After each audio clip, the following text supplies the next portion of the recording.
Hi everyone, thank you for joining me today. My name is Kristina Cibuzar and I am with the University of Minnesota Extension, where I work as an evaluation specialist who does a lot of survey design in her day-to-day work. Today I'll be talking about how to write to include, best practices for accessible and inclusive survey questions. This session is a part of the Accessibility Summer Camp 2026, and I'm really excited to share some practical strategies that you can apply right away to your surveys. One important piece of information I want to share before we get started is that there's so much information in this presentation.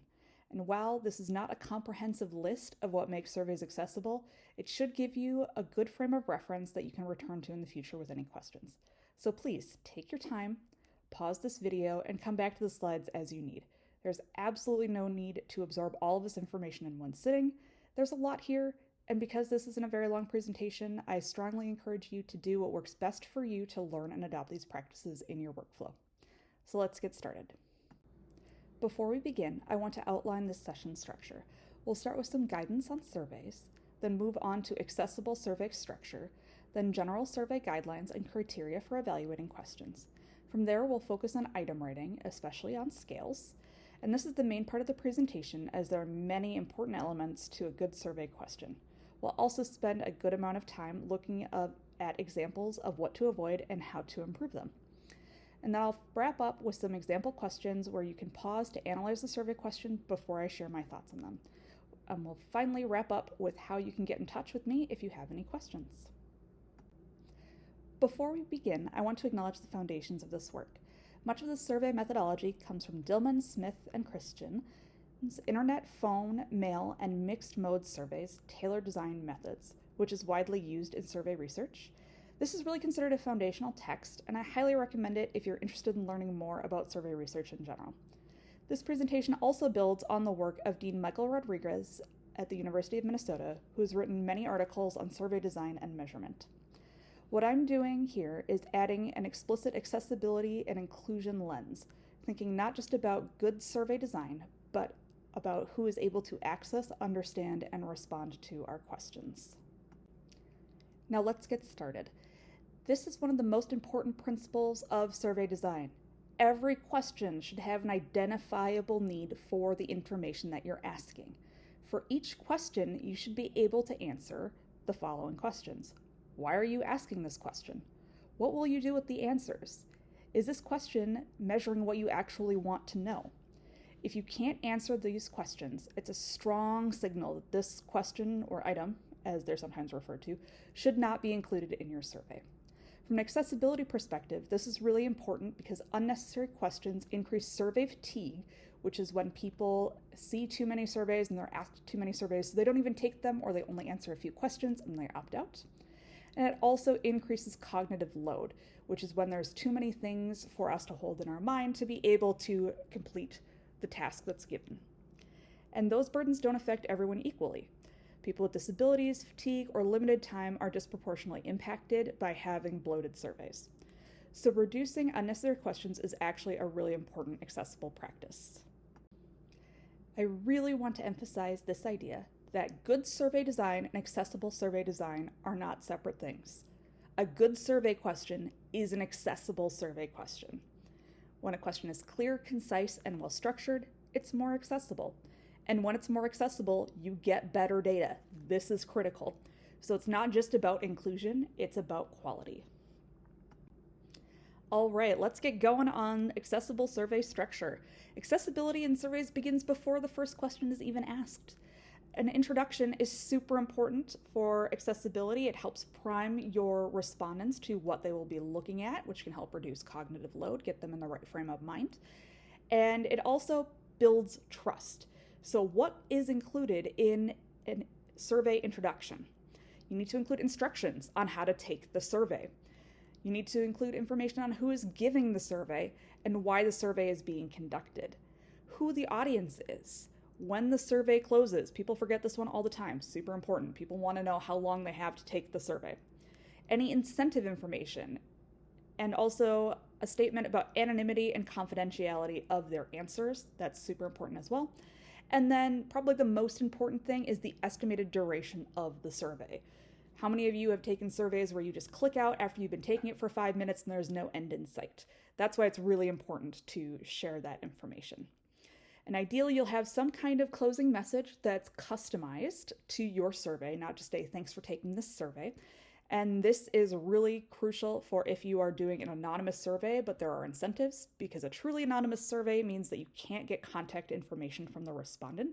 So in that closing message, you can have a link to an additional survey where they can fill out their information saying they've completed the survey, here's their contact information. If they win a prize or an incentive, then you can contact them that way. And that sort of ensures there's a separation between their survey responses and their incentive participation.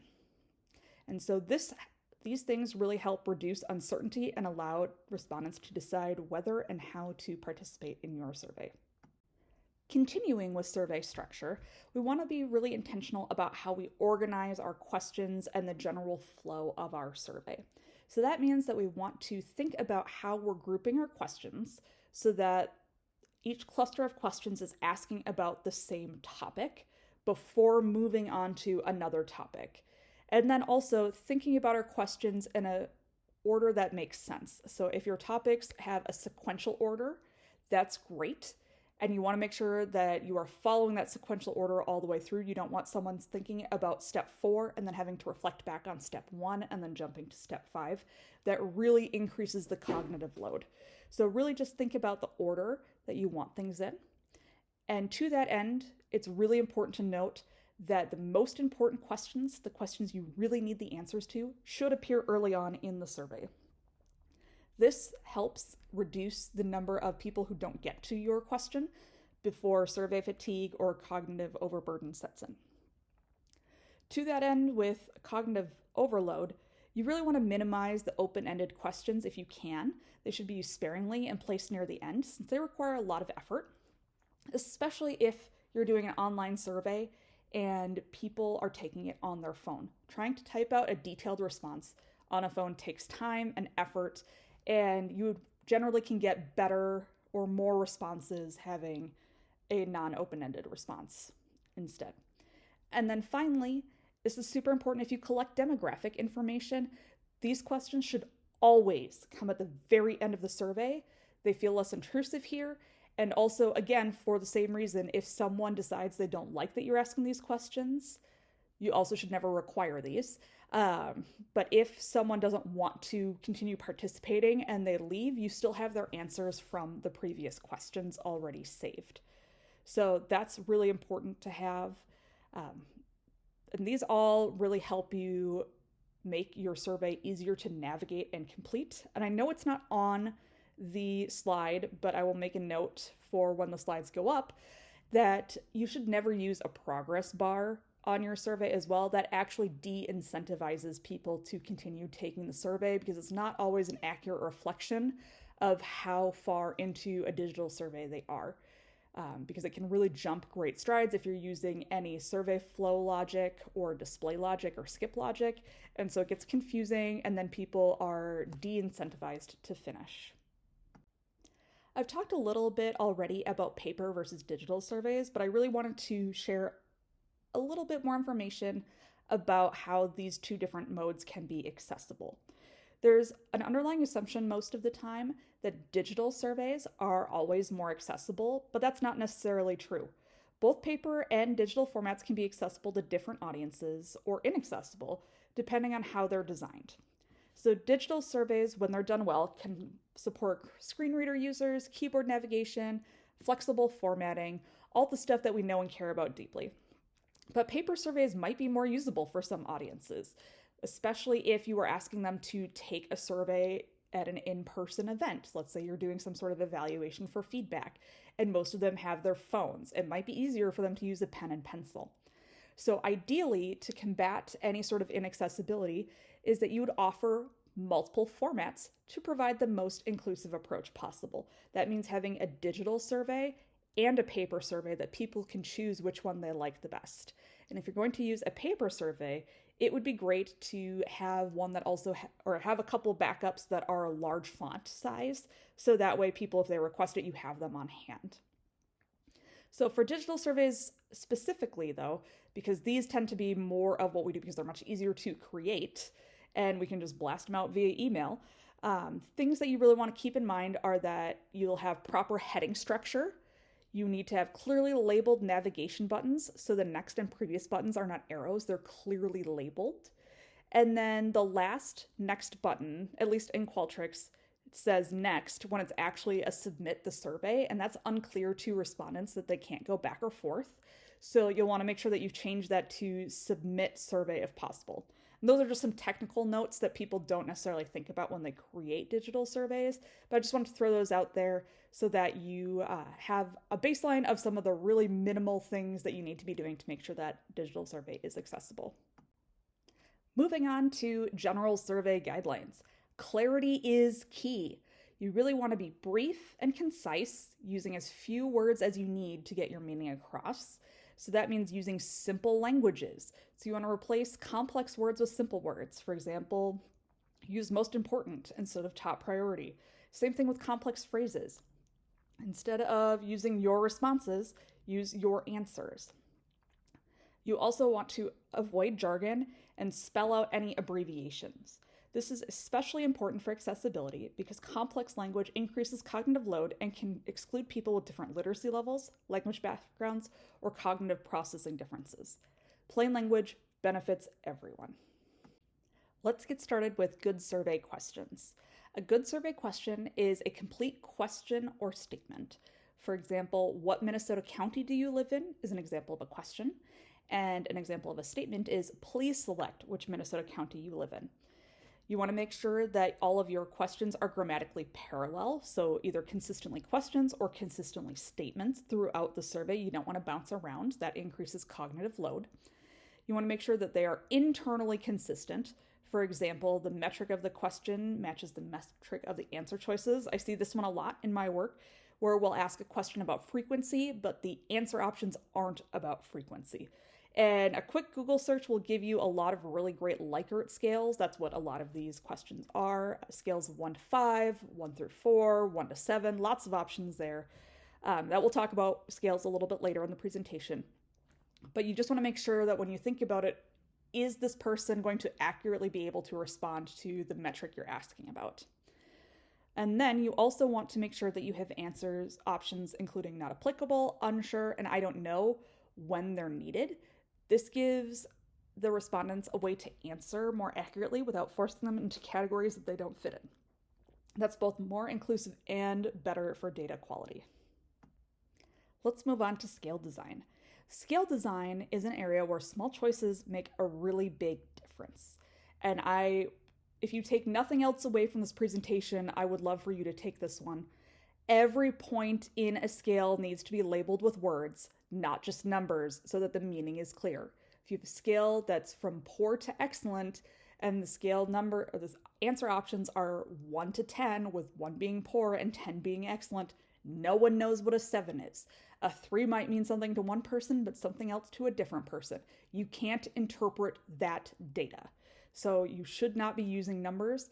Honestly, you're not asking for numerical data there. An average doesn't make any difference. It doesn't make any sense. You want to be looking at categorical data, which is a data point that has a label.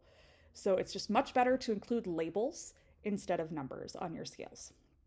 This one's a little contentious, but I highly recommend that you avoid the neutral option because the neutral option doesn't actually give you any usable information. Now, I'm Minnesotan. I love the neutral option. It means that I don't have to give you an answer to how I really feel. You're giving me an opt-out option. Do I like that when I make surveys? Absolutely not. I want to force people to make a choice. Obviously, you don't have to require a response, so if people aren't comfortable answering that question, they can avoid doing it altogether. But this encourages people to actually commit to a response. And then it's really important too to think about what kind of scale you're using. Is it one directional, also called unipolar, or is it two directional, which is bipolar? So a unidirectional scale is like not at all to extremely, whereas a two-directional or bipolar scale is very unlikely to very likely, so very negative to very positive. And it's up to you on which ones you prefer to use. I personally like the one-directional unipolar scales more because I think they're easier for people to think about and there's less room for misinterpretation and misclicking. But both are very common in survey research. So the big thing though is to make sure that you are consistent and clear because that makes surveys easier to interpret and easier to answer. All right, moving on to what to avoid and better alternatives, giving examples. It can feel helpful to give people examples and a question. This actually really narrows how people interpret what you're asking. For example, if you ask a question, what accessibility features, e.g. screen readers, captions, do you use? Someone might use a different tool and not see themselves reflected in this question, or might think that their experience doesn't count, so they don't respond with their different tool. A more inclusive, better approach is to keep this question open or clearly signal that the examples aren't exhaustive. For example, what accessibility features or tools do you use, if any?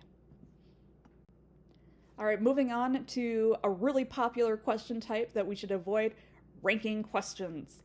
Ranking questions can be especially difficult from an accessibility standpoint. They require tons of cognitive effort. People have to compare all the answer options at the same time and keep that in their working memory. This can be really difficult for people with cognitive disabilities, fatigue, or even just general time constraints. So instead, ask people to rate, not rank, each item individually to reduce that burden. This also gives you more reliable data because that way you can compare the options that people want independent of each other. Whereas a ranking item, you only have the comparison between your answer options. So an example of this is rank the following accessibility features in order of importance: captions, alt text, keyboard navigation, and color contrast.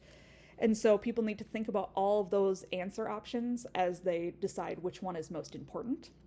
But a better approach would be, how important is each of the following accessibility features to you? And that would be your question, and this would be a matrix table style question on paper or on a digital survey, where the first column is going to have the captions, alt text, keyboard navigation, and color contrast as different rows, and then you'll have 4 columns after that where the column heading will be not at all, somewhat, extremely, or very, and then extremely. So that way people can consider each one of those options, captions, alt text, etc., on their own. Another thing to avoid is loaded questions. These happen a lot when people aren't really intentional about how they're asking, because this is how we think about asking questions when we're just speaking sometimes. So you want to be really careful when you come up with these. So when we ask something like, how often do you struggle with our inaccessible web features? We've already decided that people do struggle, right? This can alienate respondents and bias responses. So a better approach would be to ask a more neutral question and let people define their own experience. So an example of that would be, how would you describe your experience using our website? Leading questions are also really common. So leading questions nudge people towards a specific answer. Words like helpful, effective, or well-designed signal what we expect them to say. And this can be really problematic in accessibility work because sometimes people already feel pressured not to complain. So neutral wording creates space for more honest and varied responses. An example of a leading question that's problematic is, how helpful are well-designed accessibility features? But a better approach would be, how helpful, if at all, are the accessibility features on our website? The better approach gives more space for people to provide a wider variety of their responses. Another thing to avoid is double or triple-barreled questions. These are the number one type of mistake I see when I help people write survey questions, and that's simply because we're trying to condense too many ideas into one question. So a double or triple-barreled question is something that asks about 2 or 3 or more topics in one question. For example, our problematic question is, how easy was it to navigate the website and use accessibility features? In this question, we don't know if someone is responding to navigation, accessibility features, or both navigation and accessibility features when they are responding. So that means that our data is unclear and less usable. It's also harder cognitively because people have to choose between their experiences. Let's say the website was really difficult to use until someone found the accessibility features. How do they respond to this question now? So a better way to do this is to split double or triple barreled questions into separate questions. For example, how easy was it to navigate the website? And how easy was it to use accessibility features on the website? Now, caveat to this is that by not having double or triple barreled questions, your survey gets longer, right? And that's okay. Then what you need to do is really prioritize, is it more important for us to know how easy it was to navigate the website or how easy it was to use accessibility features on the website? And if both are critically important, then you ask both. You have my permission to put both in there if you feel like you need them. If you don't need one or you find one is more important, so for example, if you're asking about interest, like how interesting is something and how useful something is, generally speaking, interest is less important than use if you're teaching them a practice. But if you are interested in knowing whether or not people continue to attend events like that, interest might be more important than use. So really just take a minute to sit with those questions I asked earlier in the presentation. What are you going to do with this information? Why do you want to know it? And that should help guide you to figure out which one of the 2 questions or 3 questions in your double-barreled ones are the most important. Now, I've already talked about this a little bit, but I recommend avoiding the neutral option as much as possible. They can be useful, but they're often really vague, and it's really hard to interpret what those results mean when people answer neutral. Does neutral mean that the respondent is unsure, they've had a mixed experience, that your question isn't applicable? We just don't know. So that ambiguity really can make your data much harder to interpret. So I recommend instead adding clearer options like I'm not sure, or this doesn't apply, or haven't used this, because that provides a wider variety of experiences that people can respond with to your questions. So an example of this is how accessible is our website, and the problematic answers are very accessible, somewhat accessible, neutral, not very accessible, and I'm not sure. A better approach would be to have answer options for the how accessible is our website to be very accessible, somewhat accessible, not very accessible, and I'm not sure. This might be really contentious, but I recommend that you avoid asking agree-disagree questions. These are super common. We see them everywhere, but they come with an issue called acquiescence bias, which is where people tend to agree by default, but they also can be a lot harder for people using assistive technology to process because a lot of the answer options start with the same words. Strongly, slightly, slightly, strongly is a really common pattern that you can see. Strongly agree, slightly disagree, strongly disagree. So another reason you should avoid using them is you can just get better information by asking more specific, direct questions that you want to know about. Don't be tied to this agree-disagree format. You can be free from it. You can ask exactly what you want to know. It is possible, I promise. You can always turn an agree-disagree question into a better, more informative, clearer question. So an example of an agree-disagree problematic question is, I can easily use the accessibility features on this website, And the answer options are strongly agree, slightly disagree, strongly disagree. A better question would be, how easy is it to use the accessibility features on this website, with answer options of not at all easy, somewhat easy, very easy, and extremely easy. So that way people aren't thinking about, is it easy, is it hard? They can just think on one scale, and you get better information than agree, disagree. And finally, our last example of what to avoid and better alternatives is the other option. This option can be really important. It's super helpful for collecting additional information if you don't have an exhaustive list, but it also can signal that the authors of the survey didn't fully consider people's experiences. If you overuse it, it puts additional work on respondents because they have to respond over and over and over again by filling out their information. And it's especially difficult with those who are navigating accessibility barriers.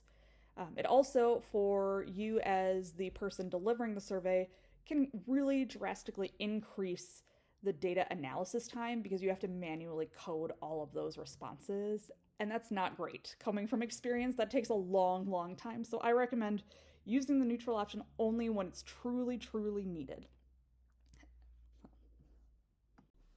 All right, moving on to general criteria for assessing survey questions. This is a big slide. This is a big important concept. And this is something I think about for every single question that I work with someone on. But that's not necessarily the way that you need to think about it if you're not doing a ton of survey research. But these just have become second nature to me. So it's one of those things that you really want to, if you're going to do a lot of survey research, start considering and adding to your practice. So the questions that you should consider when you're assessing individual items or questions in your survey are, is this question or statement complete? Does the question apply to all respondents? Is the question technically accurate? Is the question simple, short, and applicable to the target population? Can people or your respondents accurately recall and report past behavior? This one's super important. Is the respondent willing to reveal the requested information? Will the respondent feel motivated to answer each question? Is the respondent's understanding of the response categories likely to be influenced by more than words? Is the survey information being collected by more than one mode, so digital, paper, etc.? Is changing the question acceptable to the survey sponsor? So if you're working with a partner or collaborator, are they on board with how you're managing this survey? So these are things that you really want to keep track of. I highly recommend that you use this as a review tool before launching your survey. Another thing to do is if you get a no to these questions, go back and reflect on why that is. If it's a digital survey, can you use some skip logic so that way questions that don't apply to the entire populace taking your survey don't see that? Lots of different ways that we can mitigate some of these shortcomings if you have any questions that you respond no to on these. Ready to put what we've talked about into practice? Let's look at some example questions. Here is our first example question. The question reads, how helpful and easy to understand are our excellent accessibility trainings, e.g. videos and guides, and do you agree that they meet your needs? So this question has several of the common issues that we discussed previously. So I want you to go ahead and pause this recording, and I will wait for 5 seconds so you don't get the answers right away. But I'd like you to think about A, what is not great about this question, and B, how can we reframe the question to be more successful and get us better data while being more accessible?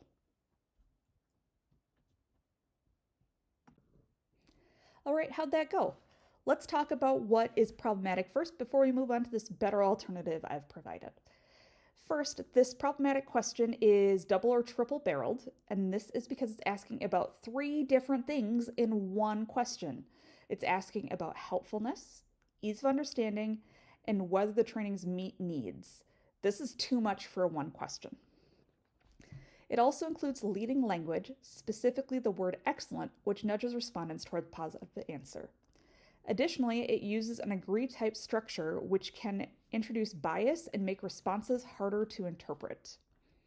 And finally, it also includes examples, where it says, e.g. videos and guides, which may unintentionally limit how respondents interpret the question, right? So if there's fact sheets or other various trainings, podcasts, whatever you name it, because those aren't listed, people might not think of them or might think we're not interested in those responses.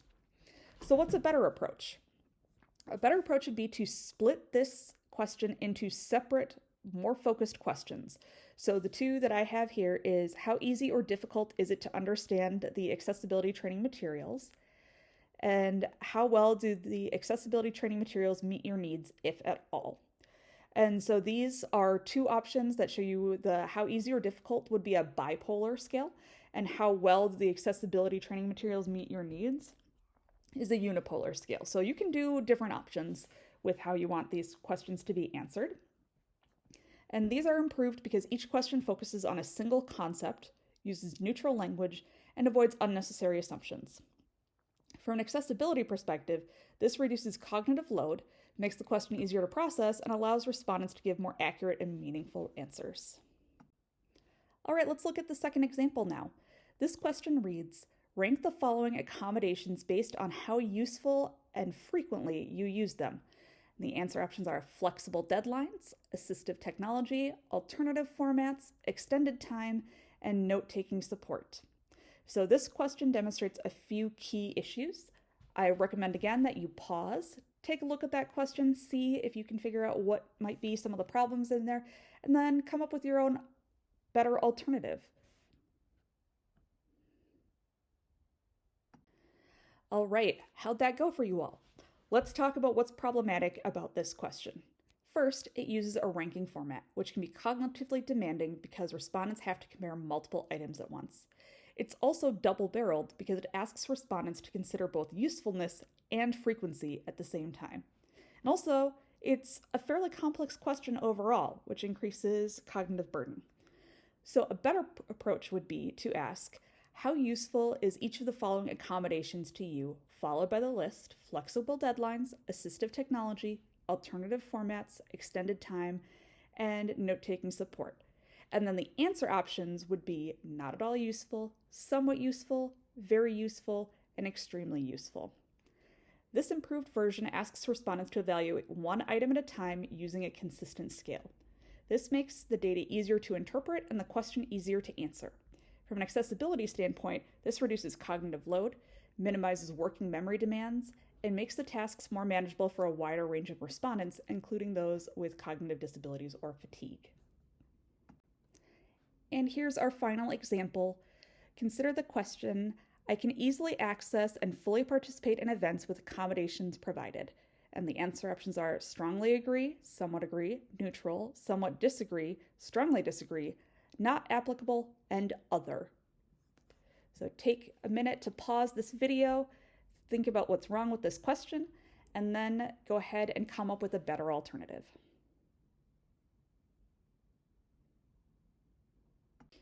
Okay, let's look at this problem question. So first things first, this is an agree-disagree format, which is known to introduce acquiescence bias, which we already talked about, where respondents may be more likely to agree regardless of their true experience. And also, what I've said before, it gives you less good information than if you were to ask the question in a different way. It's also double-barreled because it's asking about access and participation in a single statement. And then also the responses include a neutral category, which is ambiguous. It's not clear if that neutral means unsure, if there's a mixed response, or something else. And so the respondent doesn't know what the neutral means, and you as the researcher or survey giver don't know what that means to the participants. And it also includes another option. This is okay in many instances. Here, it's just one of those you want to be careful of because it can place additional burden on respondents to explain their experience. So a better approach would be to separate out the concepts and use distinct questions, such as how easy is it for you to access events if you have attended any? And then something like how easy is it to participate in events once you have access? I only included that first one, the how easy is it to access the events, due to space reasons on the slide. But then the answer options would be not at all easy, somewhat easy, very easy, extremely easy, and I have not attended events. So this revised version removes ambiguity, separates distinct concepts, and uses a clearer response scale. So from an accessibility perspective, this makes the question easier to understand, reduces confusion in interpreting the response options, and allows respondents to provide more precise and accurate answers. Congratulations, we've done it! Thanks so much for your time. We've spent the last 33 minutes talking about survey accessibility, and we've covered so much content. If you have any questions, I'm always happy to consult or chat with people about this. Survey design is my jam. I know it's a little weird, but it gets me really excited when people want to do it accessibly. So feel free to reach out anytime. You can reach me at cibuzz009@umn.edu. That's C as in Charlie, I as in India, B as in Bravo, U as in uniform, Z as in zebra, 009 at U as in uniform, M as in Mike, N as November, dot, E as in Echo, D as in Delta, U as in uniform. I really appreciate the opportunity to share this work, and I hope it helps you design surveys that are not only effective, but truly inclusive. Thank you again.